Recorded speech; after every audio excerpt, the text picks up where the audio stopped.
আমরা যেটাকে বলি ফৌজদারি অপরাধ, রাষ্ট্রদ্রোহী অপরাধ, অথবা স্কুল কলেজ ইউনিভার্সিটি বহিষ্কৃত হয়েছিল, অথবা এমন কোনো ধরনের হিডেন অপরাধ সে করেছে যেটা সামনে আসছে, এরা ছাড়া বাকি আমি মনে করি এদের নিয়োগ প্রাপ্তিতে শুধু একটা প্রক্রিয়ার ব্যাপার, দে উইল গেট ইট।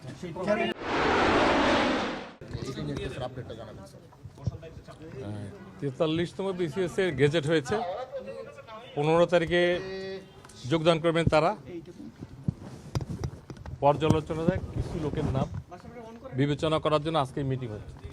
আজকের মিটিংয়ে দেখা গেল তারা 247 জন, এই 227 সর্বশেষ যারা মেডিকেল বাদ দিয়ে, মেডিকেলে স্বেচ্ছায় অনেকে আসেনি, তারা চাকরি করবে না, কিন্তু 227 জনকে দিয়ে আমরা পুনর্বিবেচনা করার জন্য আমরা যেটাকে বলি ইনভেস্টিগেশন অথবা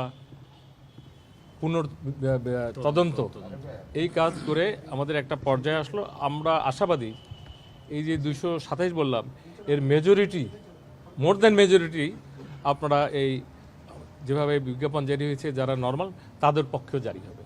এটা একটা সময়ের ব্যাপার, just it is ongoing process.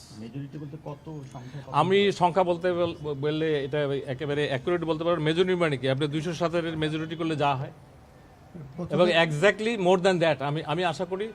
আমিও যেহেতু BCS দিয়ে ঢুকেছিলাম, আমি চাই যে যদি কোনো এরকম অপরাধ, যেমন আমরা যেটাকে বলি ফৌজদারি অপরাধ, রাষ্ট্রদ্রোহী অপরাধ, অথবা স্কুল কলেজ ইউনিভার্সিটি বহিষ্কৃত হয়েছিল, অথবা এমন কোনো ধরনের হিডেন অপরাধ সে করেছে যেটা সামনে আসছে, এরা ছাড়া বাকি আমি মনে করি এদের নিয়োগ প্রাপ্তিতে শুধু একটা প্রক্রিয়ার ব্যাপার, দে উইল গেট ইট।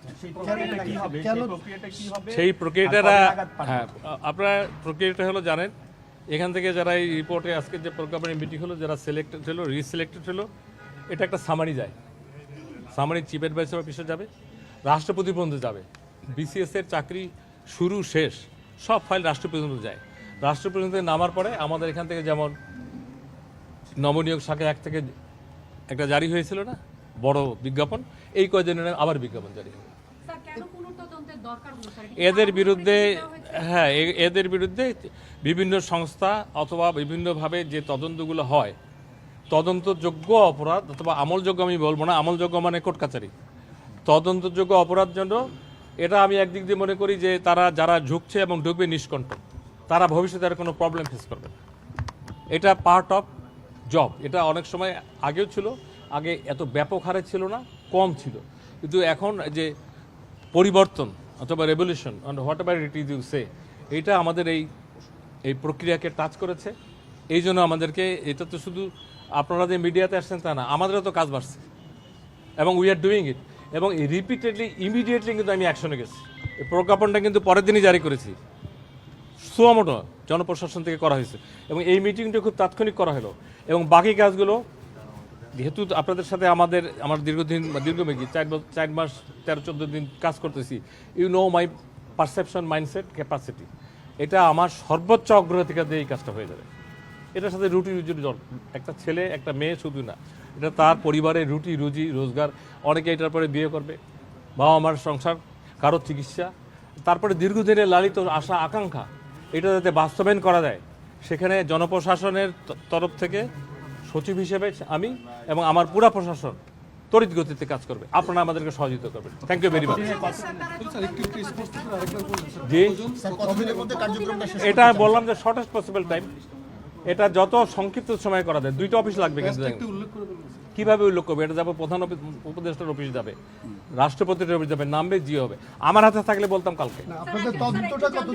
তদন্ত শেষ, তদন্ত আপনার 2-3 দিনের মধ্যে আপনারা এই যে তালিকা আমরা আপনারা জানতে পারবেন। আপনি জনপ্রশাসন সচিব, আপনার কাছে জানতে চাইছি যে পুলিশে আমরা দেখছি একটা অস্থিরতা চলছে, তাদের ট্রেনিং শেষ হওয়ার আগে তাদের বাদ দেওয়া হয়েছে।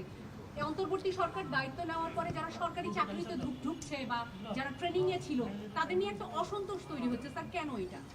পুলিশের বিষয়টা আমি অনুরোধ করব, পুলিশের স্বরাষ্ট্র মন্ত্রণালয়ের সচিবের সাথে জিজ্ঞাসা করতে পারেন। ওখানে একজন মাননীয় উপদেষ্টা আছে, আবার নতুন আরেকজনকে বোধহয় সহকারী পদে দেওয়া হয়েছে।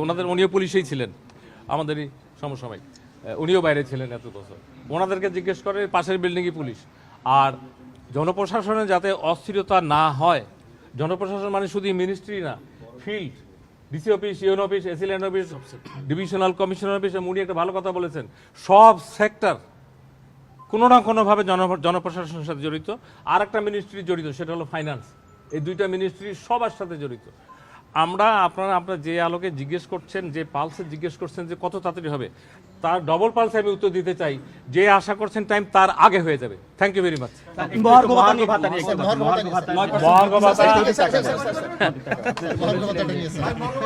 মহার্ঘ ভাতা ইস্যুটা অর্থ মন্ত্রণালয়ের। যেহেতু আমি ওয়ান অফ দি মেম্বার, আপনারা আমার সাথে ফ্রেন্ডলি আচরণ করেন, এগুলো জানতে চান, সেই হিসেবে আমরা বলেছিলাম যে এটার কাজ শুরু হয়েছে, মিটিং আমরা হয়েছে, 2টা মিটিং হয়েছে।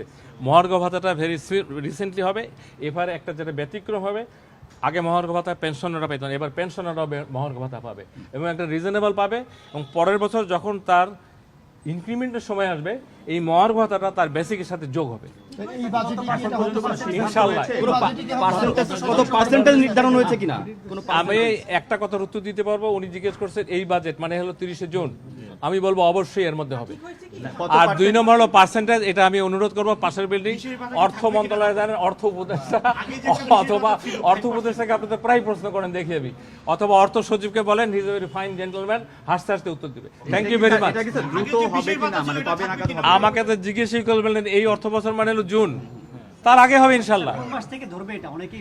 এটা হলো, আমি যদি বলি অনুমান করে বলা আমার ঠিক না, এটা আপনার অর্থ উপদেষ্টা অথবা অর্থ সচিব আমার চেয়ে বেশি অথেন্টিক। কেন? তারাও পাবলিক, আমিও পাবলিক, আপনারাও